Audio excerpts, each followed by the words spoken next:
Hello, pen testers. This is Punit Darji back again with another AI hacking video. In this video, we are going to talk about insecure plugin design vulnerability. Before this video, I have created supply chain attack video in LLM. So if you haven't watched that video, I would recommend it to watch that video because I am maintaining a entire AI hacking playlist. So if you want to learn about AI hacking, then check out my playlist and check out my channel. And if you like this content, please share and subscribe my channel. So let's move to the insecure plugin design vulnerability. So first of all, what exactly does insecure plugin design mean? So in short, a plugin, uh, a plugin is an external add-on or extension that gives extra function to an LLM or AI application, maybe to fetch the data, access the files, call the APIs, etc. So, insecure plugin design means that add-on is badly built. So, badly built in terms of, let's say, unsanitized user input, weak or no validation authentication check, too much privilege that developer has given to that particular plugin. So these are the some basic examples for the insecure plugin design. So because plugins often run automatically when model is asked to do something, they become a big attack surface for that. So in real world, insecure plugin vulnerability happens in Gemini workspace. So according to SC Media and Hidden Layer researcher, that they have found an issue in Google's Gemini Workspace plugin. This plugin could connect to Google Drive and read or share the documents. Sounds normal, right? But here is the problem. If someone put hidden instructions inside the shared document, the plugin didn't check or block them. When Gemini read the document, it also follow those hidden instructions. That means attacker could trick the plugin into revealing secret system using the system prompts or even asking user for sensitive information. So in simple words, a plugin trusted the documents too much and that allowed attackers to sneak in bad instruction through something that looks harmless. So this is the example which I have found during my research. So let's walk through a simple demonstration so you will get the better understanding. So here we have the code. So this is our vulnerable plugin. It's designed to analyze the code. So you can see code analyzer.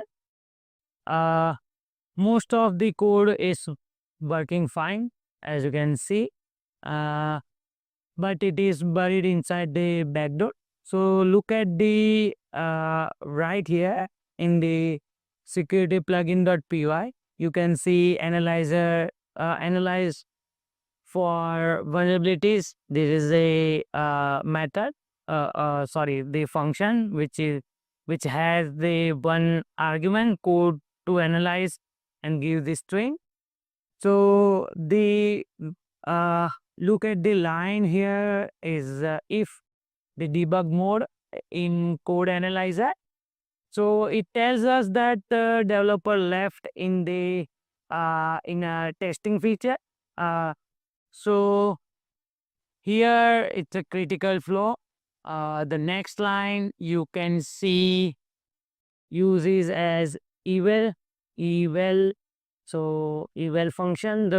So this function is one of the most dangerous command in Python because it takes it as a string and execute as a code. So a developer might have use this to quickly test the expression, but it opens the door for the attackers who knows the about the eval function. So it's called eval function, but I would say evil function because it's the when you give the string, it run as a command. So that's why. So here it's a eval function. So let me try with the uh, code. So ta ta ta.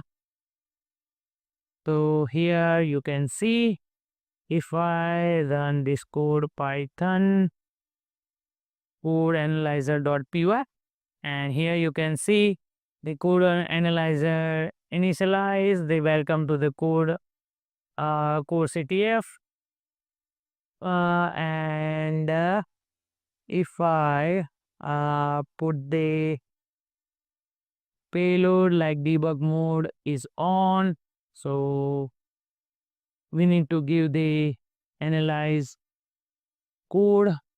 So analyze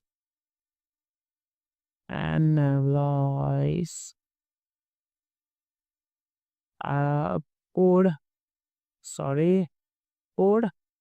So it's showing that perform action. Okay, fine. Let's try with this. So code analysis complete, found 0 vulnerabilities. Okay, so we need to give the uh, debug mode, debug underscore mode, and give the string. Let's say if I give the who am I, so who am I is not defined. Fine. Let's say if I give the flat or flat. So flag is not defined. Now let's try with the underscore flag. And here we go. So debug mode results, CTF flat. The plugin was the vulnerable. So this is just a sample code which I have created for you guys to understand the this vulnerability. So insecure plugin design. It's this is the vulnerability name. So you might be thinking about, like, in the previous video we have talked about the supply chain attack, and now we are talking about the insecure plugin. So what's the difference? So difference is like in the supply chain attack, this is when the legitimate component has securely secretly compromised. So the legitimate component in terms of, let's say, library. So library is compromised in the supply chain attack. Think of a trusted factory that secretly put a faulty part into a car there that the vulnerability is hidden. So sometimes the magic number or string that triggers the hidden backdoor. So it's all about the trust. And insecure design plugin or insecure plugin design. So this is when a component is designed with the flaw. So you can see, like, the vulnerability isn't hidden. So vulnerability was not hidden over here. So debug mode and etc. But it was the uh, implemented like a feature, but it is badly featured. And here the eval function is a tool that was used incorrectly and create an obvious ways to attack the system. So it's all about the bad coding. So if somebody asks you what is the difference between supply chain versus the insecure plugin, so you can simply say supply chain, it's all about the trust, and insecure plugin design, it's all about the bad coding practice. So this is the main difference. So this is all about the vulnerability. This is all about the attack. So which I have demonstrated in front of you. So I have also created one more task in the pawn system. So if you haven't checked out that website, I would recommend to check out. So thank you guys. Thanks for watching this video. I hope you like this video. If you like, then share it to InfoSec friends and subscribe the channel. Thank you guys. Thanks for watching.